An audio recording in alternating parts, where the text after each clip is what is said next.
Komið sæl, ég heiti Kristbjörg Olsen og verkefnastjóri í kennslumiðstöð. Ætla að tala námskeið sem ég tók í haust og það sem ég ætla aðalega að skoða það námskeiðsvefurinn, samskipti á svona stóru námskeið, bara 50.000 manna námskeið eða rúmlega, og nærvera kennarans í svona stóru námskeiði, hvernig hún kemur út. Ég var að hugsa kannski, þó við þekkjumst sennilega flest hérna, að fara hringinn örstutt og segja, deila okkur. Já, Caitlin hér og ég hér af því að ég hjálpa til að skipuleggja svona námskeið, eða kannski ekki með 50.000 nemendur, sjálfbærni. Fyrir nýnemendur á Hafið. Með Brynhildi og... Já, í umhverfis og... Já. Ókei, frábært, já. Já, Björg ég og kennslumiðstöð, Ég er líka á kennslumiðstöðinni. Ég heiti Amalía Björnsdóttir og er á menntavísindarsviði. Valdimar Hafstein á félagsvísindasviði. Guðný Guðbjörnsdóttir í menntavísindarsviði og Anna Kristín kennslumiðstöð. Og Rúnar kennslumiðstöð. Já, þetta er aðalega við í kennslumiðstöð. Já. Það er komið. Já. Við erum að segja hérna að deila okkur bara hver við erum. Þú mátt klára. Ég heiti Ingibjörg kennslumiðstöð á heilbrigðisvísindasviði. Komdu sæl. Ég var að hugsa að fara yfir efni sem ég er með, svona til að ég komst yfir það, og geyma spurningar ef ykkur sama, þangað til ég er búin.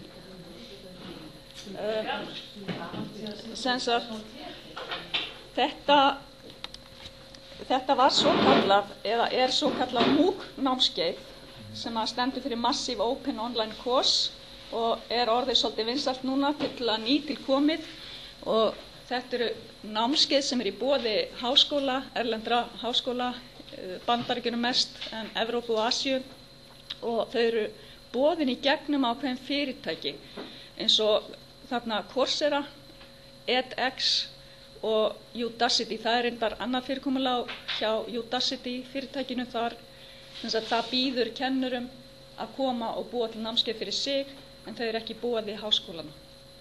En ég tók námskeið á Coursera og ég setti tengil í þetta er hér á þessum tengli Class Central, það er hægt að skoða öll MOOC námskeið sem er í boði allstaðar og þau eru alveg heilmörg.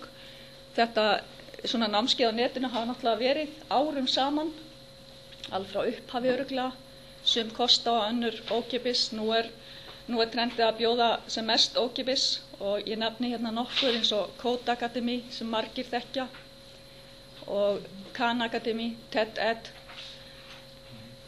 og já, ég segi ekkert meira þetta. Ég ætlaði ekkert að eyða miklum tíma í að ræða yfirleitt MOOC-námskeið. Það er hægt að fletta því upp og heilmikil umræða á netinu kosti og galla MOOC-námskeiða.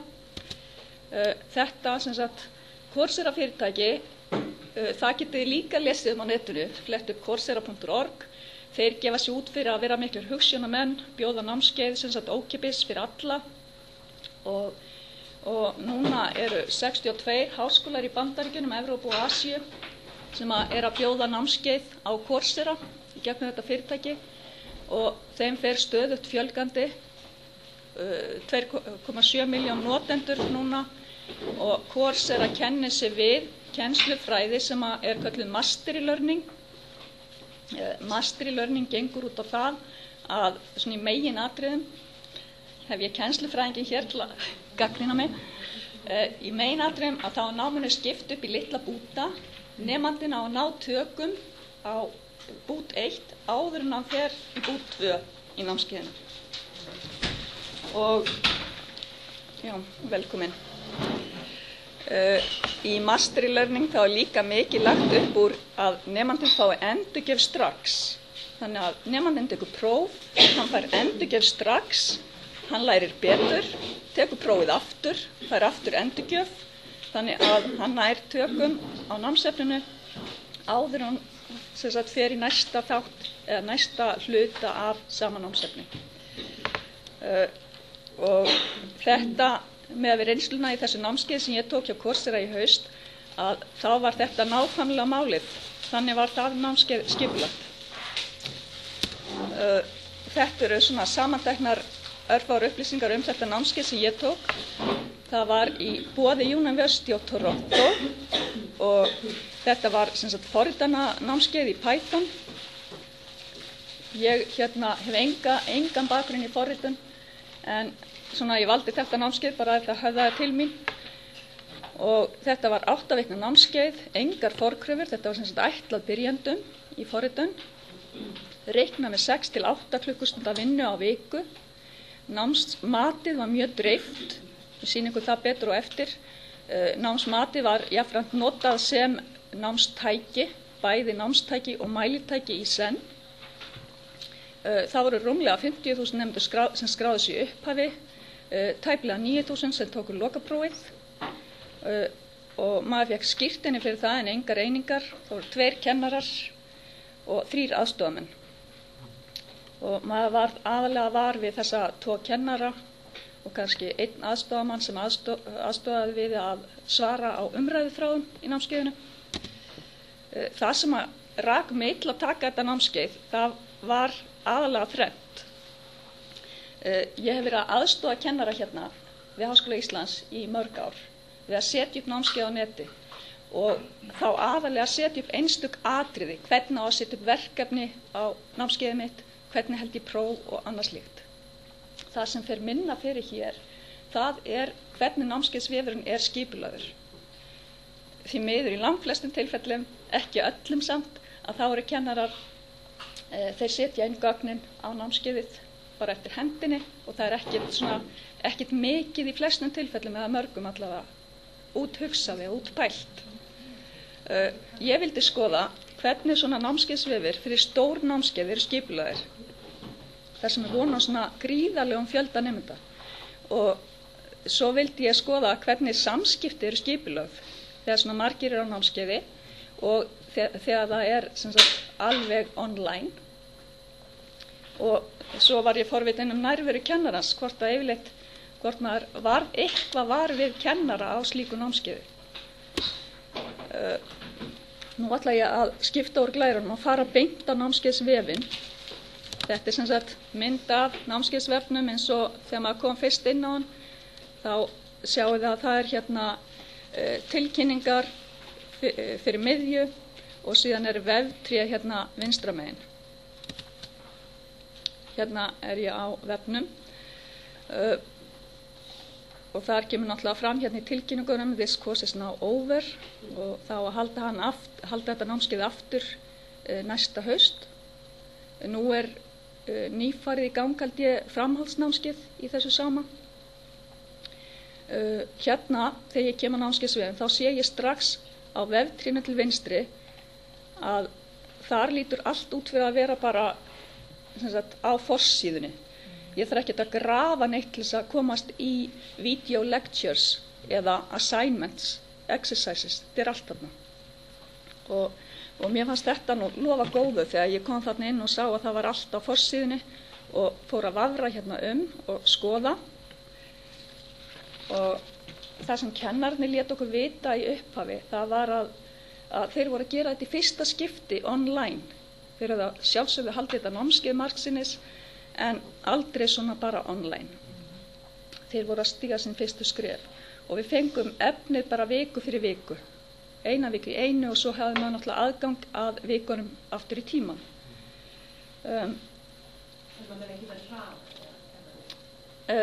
Nei, það var ekkert að fara hraðar. Efni næstu viku var yfirleitt komið á sunnudegi eða það var miðað við sunnudag en það var mjög oft komið nokkrum dögum fyrr.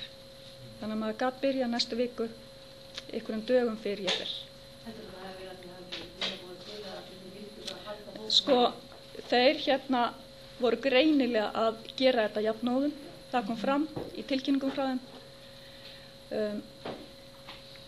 Já, ég ætla að sýna ykkur hérna til að byrja með About Us. Maður byrjaði náttúrulega að forvitnast þessa kennara. Já, þið sjáu þetta. Það var verið að breyta þessum vef og þá hérna duttu út andlitin á þeim því miður. Já, mjög mjóslegin, en við sjáum við betur á eftir. Maður náttúrulega forvitnaðist, hér sagt sem sagt hvern og einn kennara, aðeins deili á honum, þannig að maður kynnti sér það og svo googlaði maður náttúrulega aðeins til að forvitnast. Course Logistics, það námsmatið, það hér, og það sem ég vil benda á hér kannski aðalega þessi skipting á námsmatinu. Það tekið fram maður þurfi 70% til þess að ná, til þess að fá skírteini, og svo skiptingin. Það voru, þetta 8 vikna námskeið, það var próf í hverju viku, þarna exercise 1 og upp í 7. Aðra hverja viku var bætt við verkefni sem gildi 10-15%, hvert próf gildi 5%, þessi exercise. Assignment, það var svona stærra og maður þurfti að hafa meira fyrir því náttúrulega. Og síðan það lokaprófið, 25%.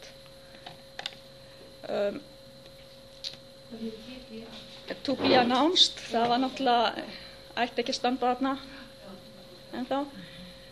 Það var náttúrulega bara tilkynnt. Kennarar voru mjög duglegir að tilkynna allt. Ef eitthvað var kannski, það var lágt hljóð í vídeói, þá var það tilkynnt hvenær það var búið að laga það. Ekki bara að væri heldur hvenær það var gert. Þannig að kennarar hafðu mikið sambandi gegnum tilkynningar og voru mjög virkir. Ég kem aðeins meira inn á það á eftir, en kennsluáætlunin, hún mjög einföld. Þar einfaldlega bara talið upp hvað átt að fara yfir í Python, hvað nemendur átt að læra.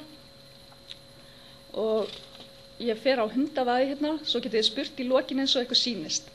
Ég ætla að sýna ykkur video lectures.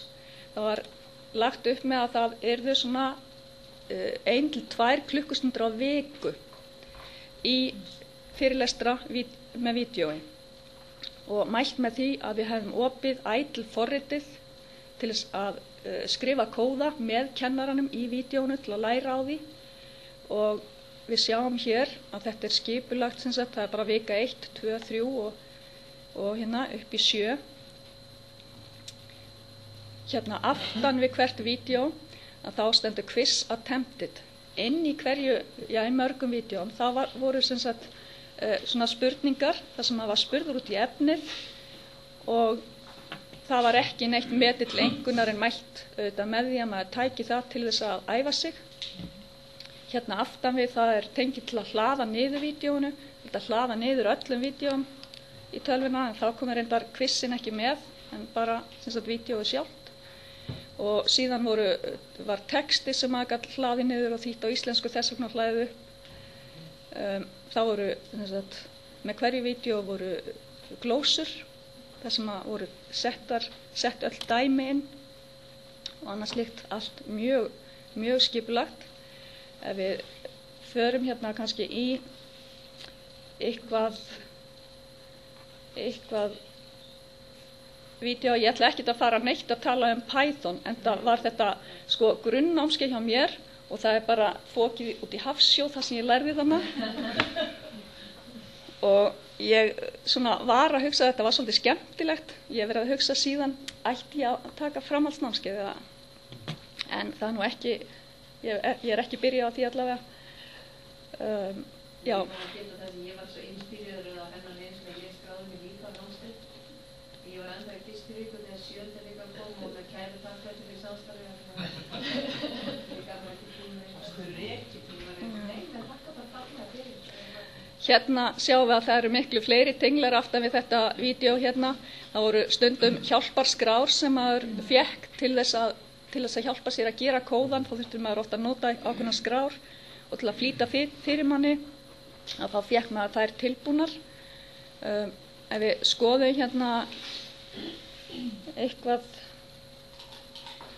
eitthvað vídeó.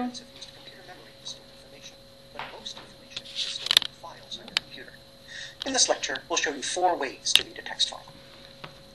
Já, We will use a file containing Það New Flanders Fields, a poem written in greinilegt að hann tala 1915 svolítið by hratt. Canadian Þetta var mjög Lieutenant Colonel þægilegt John McCrae.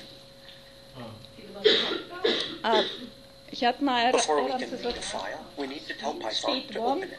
The Þannig að ef built-in maður function vildi open does this. láta hann tala It hratt, takes as bara arguments hratt yfir the ákveðna name of the hluti, þá file bara and the ýtir maður á letter plus, R plus, that plus. indicates we want to read from that file, as opposed to writing to it.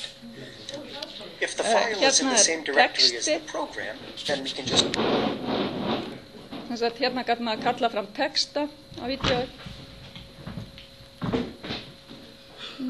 Hvað er?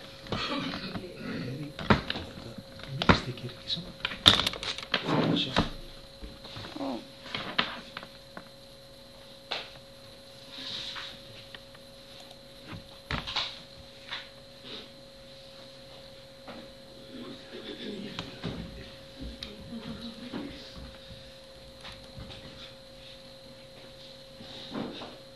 Já. Síðan var hérna, við ferum aftur í vídeó. Já, afsakið þetta, ég hef greinilega hent bara út glugganum.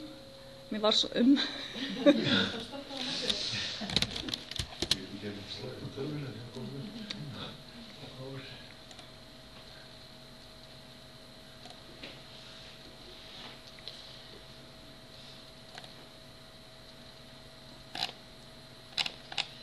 Já, ég veit ekki hvað ég hérna, hvaða vídeó ég tek hérna.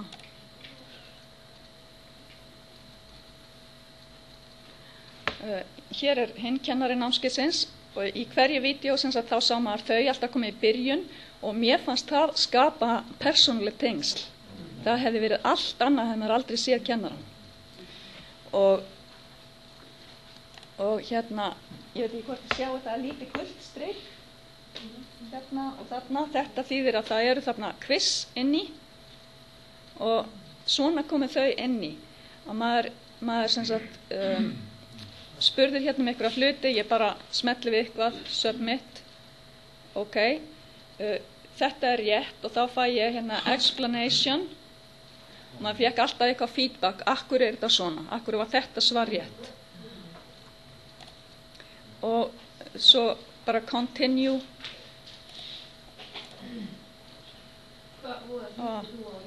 Já, ég veit ekki, hérna, þetta er bara grís, sko. Ég les ekki einsni. Hérna, explanation.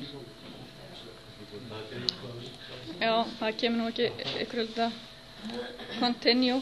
En maður gæti líka sem sagt smelta á skip, ef maður vildi ekki taka þessi prófin í vídeóinu, þá gæti maður smelta á skip og ég gerði það oft, maður horfði fyrst á allt vídeóið, horfði svo aftur, tók prófin inn í því.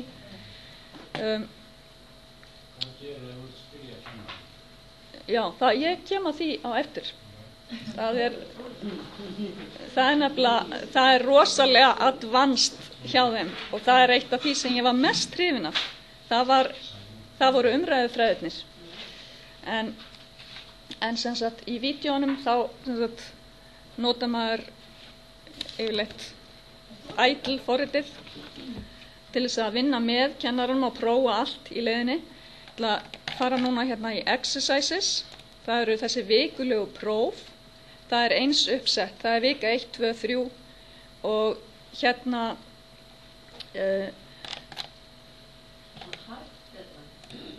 já, það er einmitt gott. Það sem ég vildi benda á hérna, það er due date og hard deadlines viku síðar. Og ef maður skilaði, eða ef nemandi skilaði eftir due date en fyrir hard deadline, þá var dregið 50% af einkunn. Ef það var skilað eftir hard deadline, þá var náttúrulega bara engin einkunn fyrir. En þá gastu tekið prófið og æfti. Já. Mér fannst það skipta miklu að upp á heildaráferðin á námskeiðina, þetta er allt eins uppsett, það er alltaf bara vika fyrir viku, það er allstað samræmi í uppsetningunni. Hérna get ég smelt á attempt, homework eða show previous attempts, hvert próf mátti taka 3 svar, hæsta einhver gildi og nema fyrsta prófi gat ég tekið 100 sinnum ef ég hefði viljað. Svona til að skapa goodwill. Og það var sem sagt lögð mikil áhersla á svokallaðan honor code. Hérna hef ég opnað eitt prófið og þið sjáið að hér er hægt að haka við mörg. Þessi próf eru þannig gerð að maður þarf að prófa í rauninni hverja fullyrðingu fyrir sig, þannig að maður fær 0,25 fyrir hvert svar þó maður haki ekki í reitin. Það fær 0,25 fyrir sem sagt, öll svör sem eru rétt. Ef það var rétt að haka ekki í reitin, þá fær maður líka rétt fyrir það.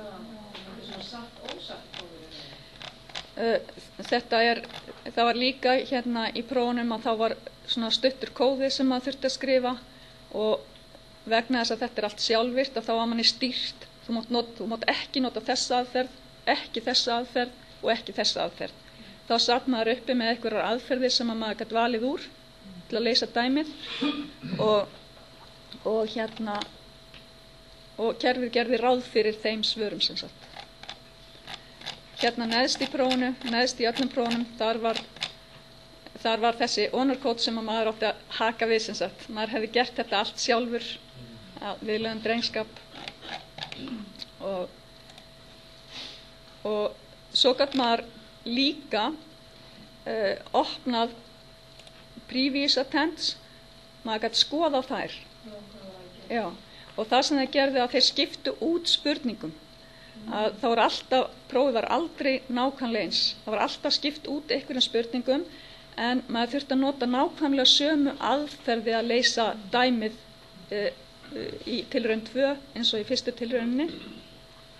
Þannig að, já, bara önnur gildi eða breytur og nöfn og svona.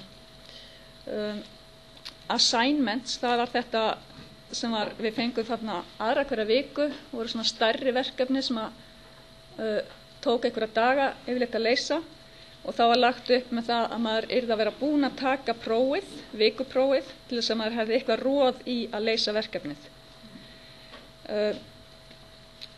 Þessi assignment, maður gat skila þeim inn á klukkutíma fresti. Það voru þó nokkuð mörg dæmi og maður gat skila því inn ókláruðu til að tékka á hvort að það sem maður væri komin með væri rétt. Og maður fékk þá feedback ef það var rangt. Þetta hljómar rosalega auðvelt, af hverju fá þá ekki allir 10 í þessu, en nemendur, ég get sagt ykkur það, með við umræðuþræðina sem ég sýni ykkur á eftir, þá sátu nemendur sveittir við þetta að gefast upp í umvörpum og þó svo að maður getur tjekkað á að þetta væri rétt eða rangt, þá fékk maður náttúrulega ekki að vita, maður var að kunna efnið mjög vel til þess að geta leyst dæmið. Þú fengir þetta er rangt, þá kemur það skýta upplýsingar hvað það er sem þú gerir vitt. Nei. Þannig að þú setur meira að hugsa þannig að það byggir kannski vitt þessu í fyrstu aðgjörðum mínu þá ekki að eyða 3 klukkutímum. Nákvæmlega, já, vegna þess að assignment það byggði allt á hvert öðru, þetta voru dæmi sem að byggði hvert og öðrum að þurfti að sækja gildi eða breytur í önnur dæmi til að reikna næsta dæmi og ef eitthvað var vitlaust þá hrundi náttúrulega allt hjá manni. Þetta var sem sagt það sem ég vildi sagt hafa. Það er líka þarna due date og hard deadline og manni var sem sagt, já kannski sjá hérna view instructions. Það var alltaf nákvæmlega eins uppsett. Assignment 2 instructions. Þannig að maður þurfti að sagt, sækja assignment handout og síðan fekk maður svona Python file þar sem að búa að setja inn einhver hluta af dæmum sem maður þurfti að klára og búa til önnur dæmi inn í eða aðra lausnir segja. Assignment handout, þar var skjal sem bara listi því sem átt að gera og þar í upphafi þá er sagt að það sé gert ráð fyrir að maður hafa hort á öll vídeóin. If you read this handout before you've done all of that, please come back and reread it after you passed the week 4 exercise. Þannig að svo náttúrulega kom ég veg fyrir að nemendur séu alltaf að spyrja eitthvað sem að stendur í skjalinu. Það kom nú samt fyrir að nemendur voru að gera það nákvæmlega, en þá voru aðri nemendur sem voru mjög snöggir að koma inn og svara bara lestu, þetta stendur skýrum stöðum svona. Þannig að þá komið að því sem að ég var einna hrifnust af, bara strax og ég opnaði námskeið, þá tékkaði ég hérna á discussion forums. Það eru umræðufræði námskeiðsins. Þar sjáum við að það eru undir umræðufræðir allt. Þannig að sér umræðufræðir exercises and assignments.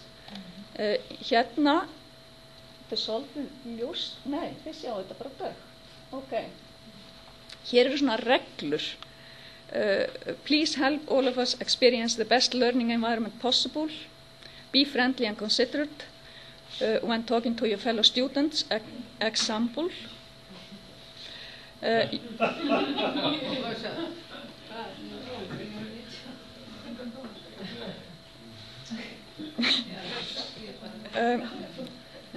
Use upvotes to bring attention to thoughtful, helpful posts.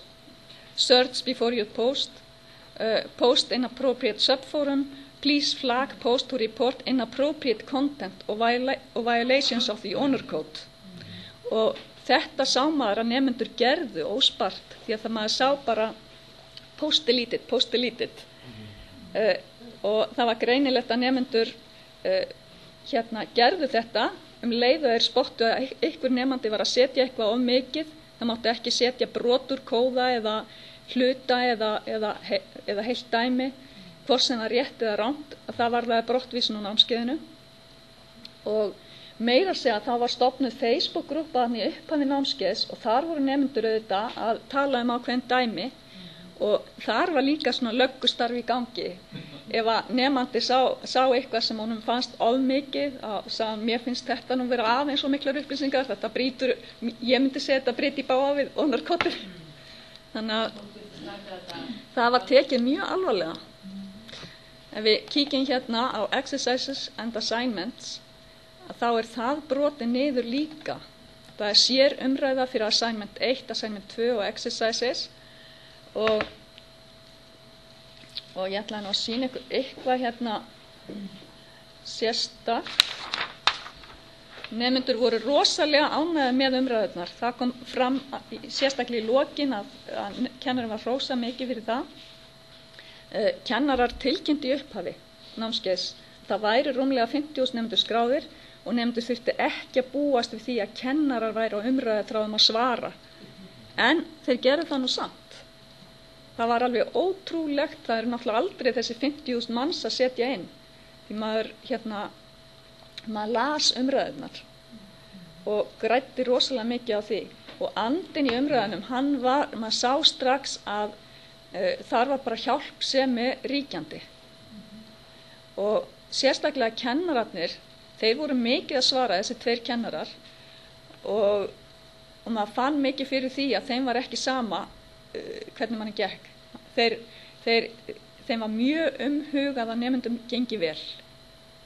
Ef nemandi var að gefast upp, að þá var hann svona peppaður upp og þeir voru mjög svona lagnir við það að ýta nemendum í rétta átt. Þannig að segja ekki á mikið, en bara kíktu á vídeó númer 1 í viku 2 aftur. Prófa að taka þennan hluta kóðans út og athuga hvað gerist. Eitthvað svona aðeins að ýta nemendum í rétta átt. Og já, við kíkjum hérna á eitthvað exercise 6.13 hefur við satt hérna. Hérna er umræða fyrir exercise 6 og þá birtust mjög fljótlega sérstakir umræðu þræðir ákveðna spurningar. Og auðvitað spurningarnar sem voru kannski að valda mestum hausverk. Hérna hefur Paul Gries, annar kennari námskeiðsins, sett upp umræðu þráð fyrir spurningu 13 og hérna tekur hann fram, eins og þetta var tekið fram yfirleitt í umræðu þráðnum: please do not post any solution code, partial or complete, correct or incorrect, If you see solution code in this thread, please report it by clicking the black flag next to the post. Já, hérna sér maður þessi upvote, hérna get ég mælt með þessu svari við aðra eða gefið í mínus. Og það var, nemendur voru líka svolítið grimmir að gefa mínus ef að nemendi var að kvarta yfir einhverju sem hann las ekki nógu vel eða eitthvað, þá var hann svolítið dissaður.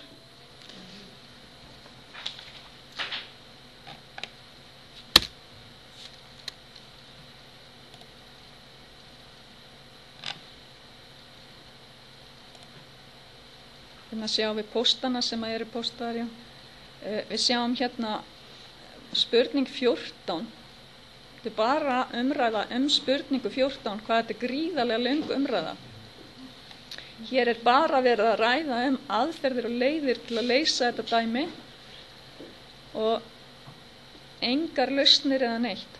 Og það var mjög algengt að maður sá svona gríðarlega langa umræðu og þær gögnuðust manni mjög vel.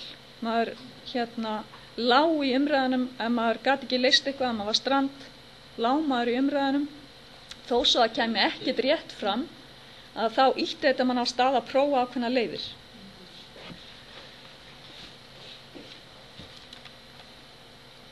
I have submitted the right answer twice and you keep saying it's wrong. Já, þetta, sko, sjáu og takið eftir, -5 hérna.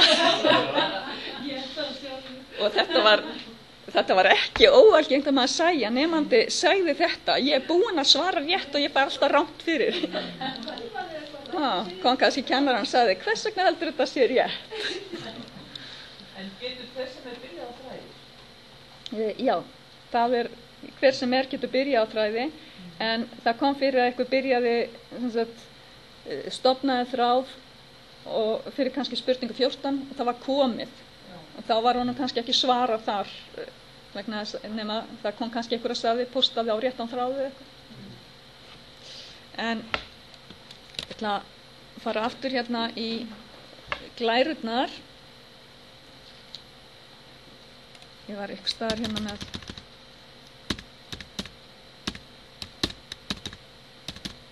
Ég hafði glærurnar hérna alveg með öll í og svo hrættum að það yrði skorið á aðgangi minn bara í námskeiði, ég gæti ekki sýnt ykkur það.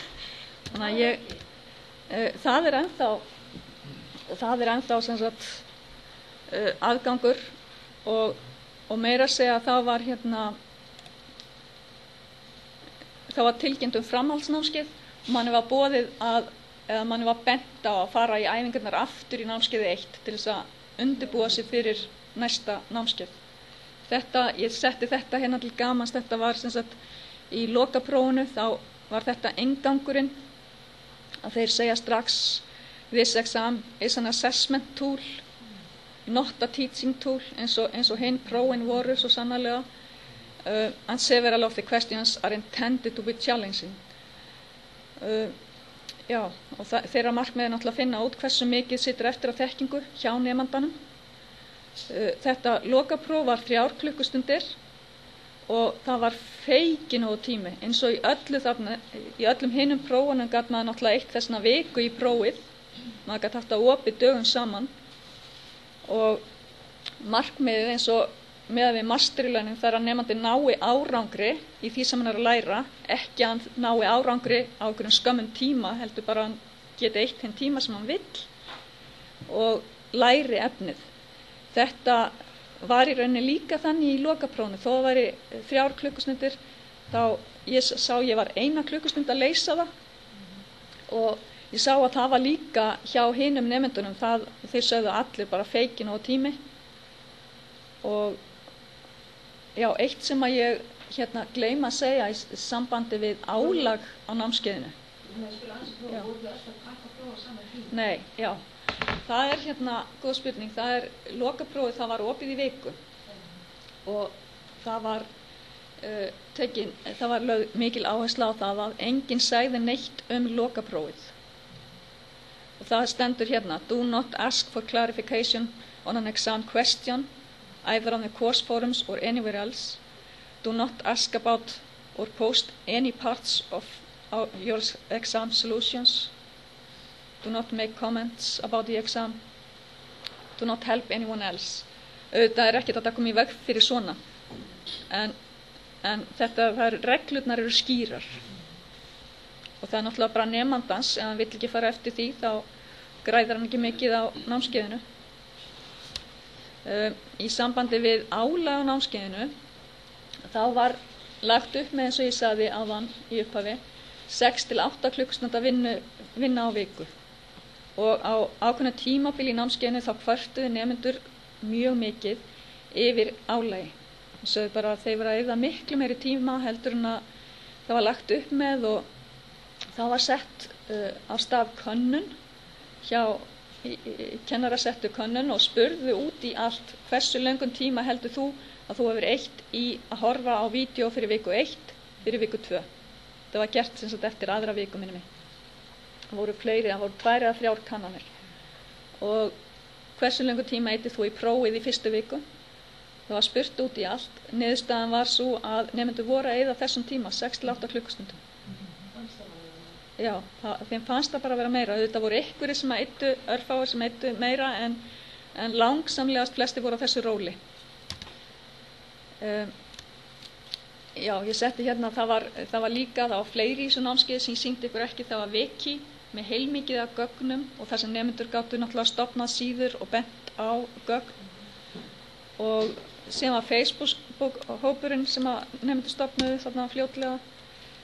Að lokum langum að benda á, ég hlustaði á Amy Kaufman á menntavísindasviði, kona sem kom að tala frá San Diego, sérfræðingur í námskeiðum á neti,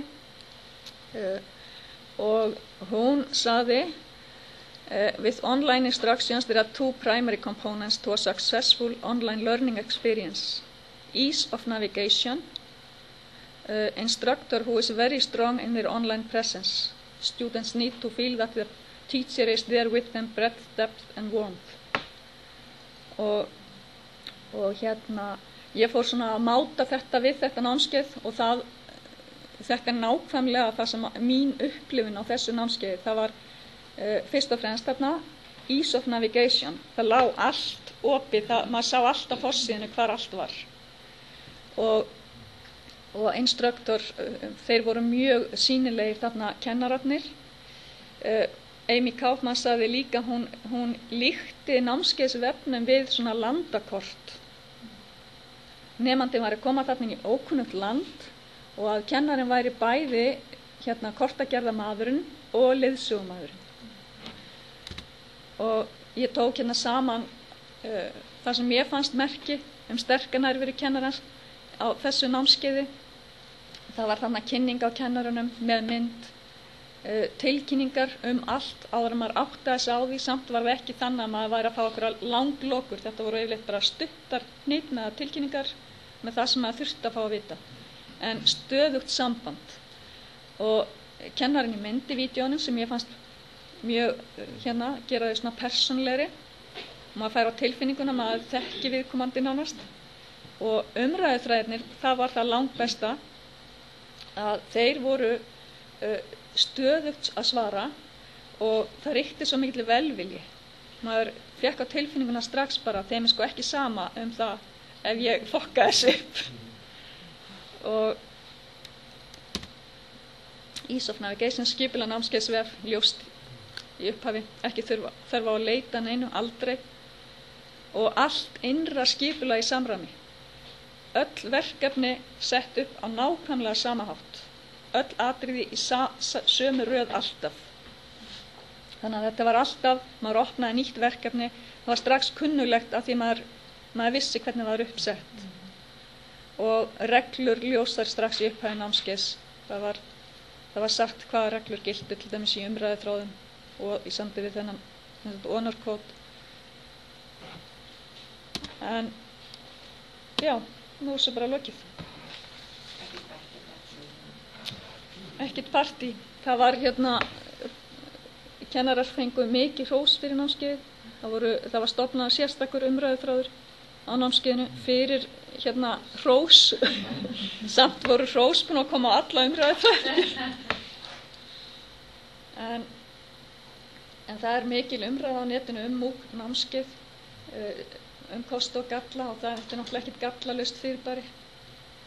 En hvernig er þetta spurt kennarinn? Umræðufræðinir. Það er bara umræðufræðinir? Já. Það eru umræðufræðinir og oft voru nemendur fljótar að svara eða þeir svöruðu og kannski ekki þörf á að kennarinn, en ef að það var eitthvað, maður sá eitthvað þar sem nemandi var strand eða þannig, þá voru kennarar mjög fljótir að koma inn. Það var aldrei one-on-one? Nei, það er ekkert, enda held ég að það eigi ekkert heima í svona námskeið. Það er bara, þú ert að spyrja um efnið. Það kom fyrir, ég sá einu sinni post, það var nemandi sem hafði opnað lokaprófið og lokaði strax aftur því hann áttaði sig að hann hafði opnað, gat náttúrulega þar að leiðandi ekki tekið prófið og kvartaði, barmaði sér mikið, hún vissi ekki að hún var að opna prófið, en það er tekið skýrt fram aðvörun. Þannig að því var í rauninni ekkert svara einu sinni nema af nemendum sem að fannst þetta ekki gott. En hvað, nú segir þessu að svara fljótt, hvað áttu við með því? Innan 5 minútna? Já, það er góð spurning, ég var ekkert að spá í það, ég var náttúrulega bara að skoða hérna, sjá þitt tíma. En hvað er þetta að kennarar hafi komið oft á dag þarna inn?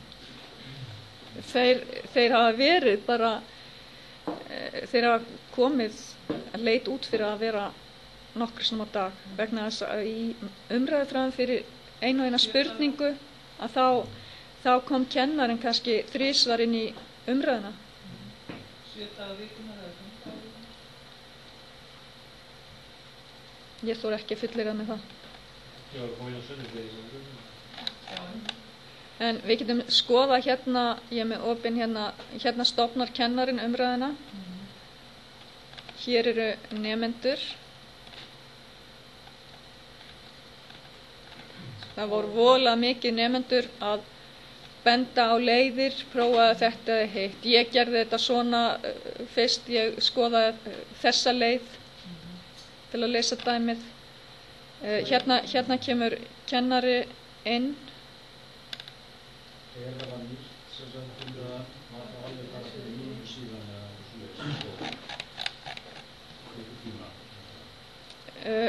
Hvað meinar þú? Stóð þá að það hefur sett inn svar. Já.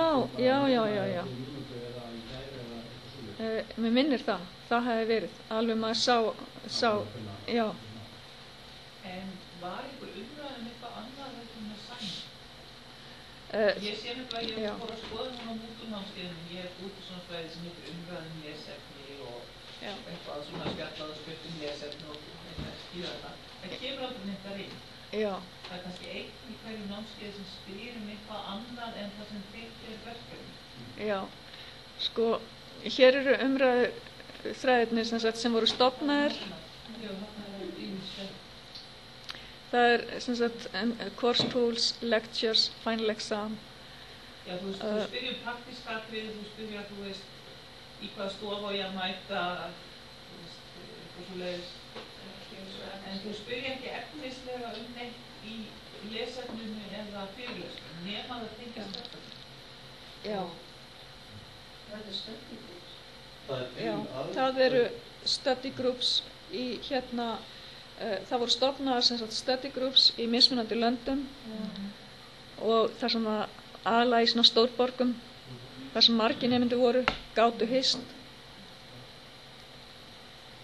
Join a Meetup er hérna á vefnum, Coursewiki. Join a Meetup, þannig að þú svona bara ráðvægt finnast það. Coursera Communities, Reykjavík for Courserians. Að næst meeting. Og hérna. Þú líka bara svona í skóla. Já.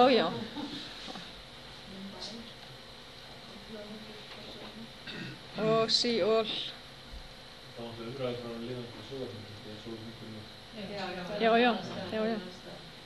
En sko, ef maður tekur þetta í því, sko, þegar við erum að tala hér svolítið sko, fjarkennslu eitthvað, ekki mennta þessi eitthvað, þá við stundum að sko, gera því skóna að það að taka með emisjónu fyrirlesturinn og setja í einhverju klössu vona á allt því dóti sem í auðvitað að mútu sé fjarkennslu. Þetta talsveit annað dæmi. Þetta kallar á óbúslega mikla námsbækja. Áttu við að vídeón komi bara eitthvað starf inn á eða? Við hér í Háskóla Íslands erum svolítið að tala svona námskeiðin þá það svolítið í huga marga. Ég tek upp fyrirlesturina mína og hendi inn á mótum og ég í fjarkennslu, svolítið ástunda fjarkennslu. Svo hljómar maður alltaf svona í kennslu, þetta frekar slett á upptökum. Ég býð ekki í það þegar ég hlusta á mig hér, við erum góður. Það sem maður er að skoða hérna, þetta bara allt annað dæmi og þú til dæmis sá sem býr til svona námskeið, hann ekkert að reikna hvað marga fyrirlestra heldur, hann bara að tala sko umgjörðina og hvernig því krossaprófun og hvernig þessi rafrænu prófun til þess að lesa, veita endurgjöf. Það eins og, já. Þannig að þetta er trilljón verkefni, það er skipulæga námskeið, það er uppsetningin á inntækinu, það er vídeón sem bara eitt partur af því og það er öll þessi endurgjöf í assignments og þessum virtu prófum og hvernig það er gert þannig að þessi svona rafræn svörun á... Það er náttúrulega einfalt í prófum í Moodle að hafa endurgjöf. En maður er það líka að sem reytum og svo eru verkefni hverju viku, hverju viku og svo En þarna öll endurgjöfum hlutan ákveðin sjálfkrafa hvort þú gerir svona eins einn. Það er engin svona einhvern mat eða svona engin persóna sem situr fyrir með og svarar. Það er náttúrulega ekki hægt í svona fjölmennu námskeiði en prófin náttúrulega vegna þess að þú getur bara svarað prófinu ákveðinu spurningu með ákveðinu fjölda möguleika. Þá fékkstu bara endurgjöf með við möguleikan sem að þú settir inn og reyndar kom fyrir neðan spurninguna í prófinu. Ef maður skoðaði prófúrlausnina sína þá kom alltaf explanation fyrir neðan spurninguna sem var svona ennþá betri skýring á hverju þetta svar var rétt en ekki eitthvað annað. Varandi umræður sko, því að ég þetta ERDEX sem er líka múlnámskeið, það er allt þessu. Það er alveg uppsetning. Hún er lífleg. Líflegt því það þegar þú kemur þangað inn og sérðu bara lífið bara eins og á vídeó. Þannig að þú horfur á myndband og þegar myndbandið er búið þá er umræðuhópur, þá er prófan á myndbandinu sem er búið með þetta prófið á næsta stað og þá er fyrir neðan einasta þátt og því er umræðan sem tengist einn tækni. Og það er aldrei af þeirra heimilsin. Mér finnst það er nefnilega, það eru auðvitað þúsund leiðir til að skipuleggja námskeið. Það sem er hins vegar finnst mér mest áríðandi, það er að sé samræmi í öllu námskeiðinu. Þessi sama leiðin, sama aðferðin við að skipuleggja nátt.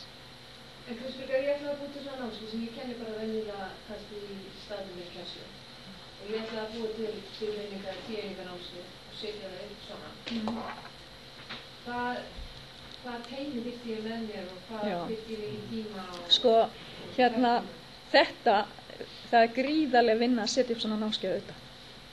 Þau voru með 3 aðstofamenn og það voru allt svona tölvugúrúar, Python, það voru nemendur þeirra úr þessu námskeiði meðal annars og úr tölvunafræði í Toronto og þessi 3 og síðan er það Coursera liðið sem var vísað í tilkynningum oft þá sagði kennararnir já við þurfum að biðja Coursera liðið að skoða þetta mál eða leysa þetta og það þeir eru að nota sitt eigið skildist mér, sitt eigið námsumsjónarkerfi sem þeir smíða og setja upp og þeir voru aðstoða kennara líka svo eru kennarar náttúrulega þeir eru að setja um námskeið sem þeir hafa kennt árum saman og þykja mjög góðir í, búin að fá verðlaun fyrir og fá samt heilt lið aðstofafólks með sér. En það er hægt að gera með ekki mikilli vinnu eins og til dæmis að setja upp veftré fyrir námskeiðið sem að vísa þá á hverja viku eða hvern námsþátt í Moodle. Það er hægt að skipuleggja þó maður sé ekki að gera eitthvað svona fancy eins og hér, þá er þetta skipuleggja með svona sama hætti hverja viku eða hvern námsþátt. Það er þetta að raða hlutunum og hafa leiðbeiningar með verkefnum settar upp á sama hátt. Þannig að það er hægt að gera ýmislegt sem að ætti ekki að taka neitt meiri tíma. Ekki mikið lengri tíma allavega. Það tekur ekki nema örfá mínútur að setja upp veftré fyrir námskeið. Og svo þá, bara takk fyrir í kvöldir og eða þá upptökur og tekið upp í mynd í tölvunum sinni fyrirlestra og svona. Já. Þannig að það þarf að gera erfitt. Nei. Þessi kannski kennslumiðstöð kannski búa til námskeið og hvernig á að búa námskeið í svona online forminu. Það er reyndar í vinnslu hjá okkur í Moodle-teyminu að setja upp svona gæðaramma fyrir námskeið, hvernig þegar þú setur upp námskeið á neti, hvað ber að athuga og hvað er mælt með að sé á hverju einustu námskeiðssíðu. Ég veit ekki, þetta er verkefni sem er svona aðalega í gangi á menntavísindasviði. Þar eru flestir kennarar sem nota Moodle.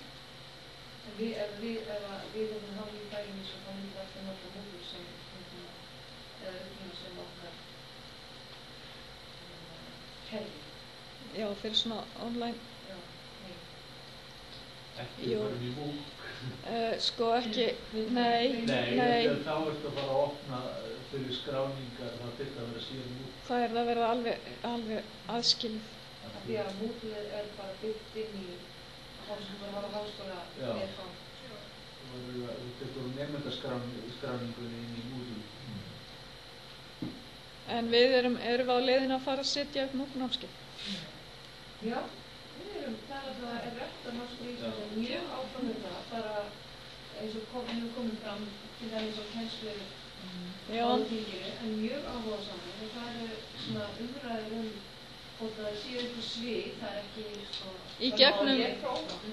í gegnum þá svona einhver fyrirtæki eins og Coursera eða það er verið að skoða hvort það til dæmis eins og sem er að sagt Iceland Online. Já, það er til dæmis bara mjög gott dæmi fyrsta MOOC námskeið á Íslandi. En er ekki kannski sama umhverfum í kringu það og annað, en það er líka svona kostar eftir að marga miljónar og það ekki.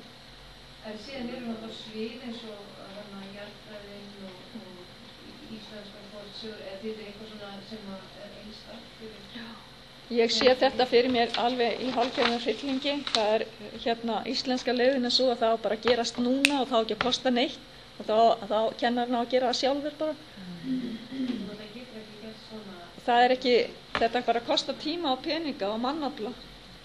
Og eins og fólk hefur spurt, kennara sem gera svona námskeið fyrir sína háskóla, því þetta eru margir kennara sem komið á viðurkenndum háskólum, þetta er námskeið frá viðurkenndum háskólum, þínum háskólum. Þeir kennarar hljóta fyrir alltaf ekki að uppfylla kennsluskyldu sína í einhver annar stað eða þetta er kannski aðeins yfir þeirra kennsluskyldu. Þeir eru náttúrulega með eitthvað teima á baki sig. Það er ekki svona stöðu. Nei, ég meina það væri samt sendum við þessu sjálfbærni sem er svona tekur það eitthvað sem við eigum að innlega hér á Íslandi og í háskólanum eða það er svona það væri kannski eitthvað svona námskeið sem væri þetta áhugavert að setja koma að því allstaðar. Já, ég held að vera að tala að námskeið ætti að vera sjálfbært, en þú ert að tala námskeið í sjálfbærni. Já, það er sko, en námskeið verður á Ísland. Það verður á Ísland, já, þannig það er bara svona eitthvað svona aðrið eins og það er þó ekki gangi að efla siðferðisvísindi og lögum, það er ekki svona á háskólavísu, svona eins og svolítið sjálfbærni, það er kannski eitthvað að gaman að prófa þannig hátt. Það hættist eitthvað á þetta námskeið neti sem alltaf háskólan er því? Nei, ég var ekki vör við neina umræðu það, en ég sá að þeir sem voru að taka þetta námskeið, þetta var fólk sem var búið að ljúka tölvunarfræði, þá voru einhverjir þarna að reka tölvufyrirtæki, það voru náttúrulega byrjendur eins og ég. Þetta virtist vera bara á öllum stigum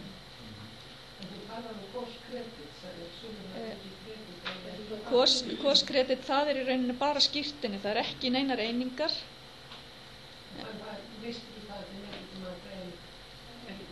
Það ekki metið til neinna eininga. Þannig að ég, með því að taka þetta námskeið, þá getur kannski flýtt fyrir mér, ef ég tek síðan metið námskeið í Python í háskóla, þá ætti ég að vera með á hreinu þessi grunnatriði og lítið að hafa fyrir því. En þetta námskeið ekki metið til eininga. En þetta samt reikna með 68 stundir í ári alltaf vikunni. Jú. Þetta eins ekki að reyna að hafa líka. Þetta svona, ef þetta svona 50-60 stundir eitthvað svona, þá þetta eining svona mjög á hvað lefna. Þetta mjög mikið af námskeið, ég skoða að mestan hafa verið í svona byrjunarafningum, þannig að nefnir frá kynst því sem að þau kannski ætla sér að fara út í að gera. En það komin sérstaklega í svona tölvunafræði, þar komin aðeins, já það fjölbreyttasta flóran, skulum við segja, í þeim geira og þar getur maður tekið framhaldsnámskeið í ýmsu. Það mjög mikið af þessu líka námskeið sem henta fólki sem að fara í ákveðin háskóla og hefur kannski í grunni svona príkalkulus og slíkt og þetta mjög stíður. Svo eru náttúrulega háskólakennarar, hef ég heyrt, sem að vísa á efni eins og á Coursera. Hér hef ég heyrt frá nemanda og svo þarna á umræðuþráðunum að það verið að vísa í efni, skoðiði þessi vídeo í þessu námskeiði og nemendur geta skráð sig í eins og þetta námskeið þess að greiða neitt fyrir án þess að ætla sér nokkuð tímann að ljúka því bara. Já, það náttúrulega fólk að forvitnast kannski og ætla sér ekkert að taka námskeið. Já, eins og ég ætla bara að sjá hvernig þetta væri. En það náttúrulega það sem fólk að segja núna þessi múknámskeið velta fyrir sér hlutum eins og þannig að sumi stóru skóla sem að setja nefna sem ég veit að það er pening til að hafa áhuga og að læra sá sem teimkennur sem það í gegnum svona myndi læra óskaplega mikið í upplýsingutækni og þannig kennslu, það ekki gaman að koma sami maður út eftir að hafa búið til svona námskeið. Gríðarleg reynsla, mikil auglýsing fyrir háskólan. Og síðan náttúrulega þetta endurnýta mikið af þessu. Kennarinn verður frægur, ég heyrði eitt kennara sem var á hótel í Indlandi eitthvað og senda á Facebook að hann væri að ferðast og svo fór hann niður í lobby og það var bara stútfullt af fólki og get ég fengið eiginhaldar áreitur. Voru svo gladur að sjá hann live. En svo náttúrulega líka spurningum það verið talað það að hvað fólk velta með sig hvernig verður það að fjármagna í framtíðinni. Já. Og það voru svona spurningar eins og til dæmis að munu fyrirtæki geta bent, munu námskeiðsaldar geta bent fyrirtæki á efnilega nemendur og selji fyrirtæki upplýsingar. Og svo, ég held að það verði peningur ríkisvíslu þegar fólk fara að fá þetta aktivt til að vinna í einhverju háskóla. Það segir kannski að háskóla Íslandi við skulum meta þessi 3 námskeið en það kostar 500.000 sem námskeið. Reyndar heyrði ég að Coursera búið að gera samkomulag við uProctor fyrirtæki sem að situr yfir nemendum í online námskeiðum. Að uProctor þá kannski með manneskju sem að er með webkameru, fylgist með 7 nemendum í prófi í einu eitthvað slíkt og þá það hugsað fyrir námskeið til eininga. Þá kom með passaðinn og sitt upp á myndavélinu og brosa og segja... Já, ég veit ekki hvernig það virkar, ég hef ekkert skoðað. Það þarf marga svoleiðis til að það sýkja 50.000. Já. Í þessu móti þá gæti þess að gæti í eða saman í prófi. Já, það er... Það ætlaði ég alltaf að gera fyrir kennslumiðstöðvar, svona online námskeið, svona sérstæðan hægri station. Þannig að við myndum einhverju skrákur myndum skiptast á að vera í því. Takk fyrir það. Já, takk fyrir það.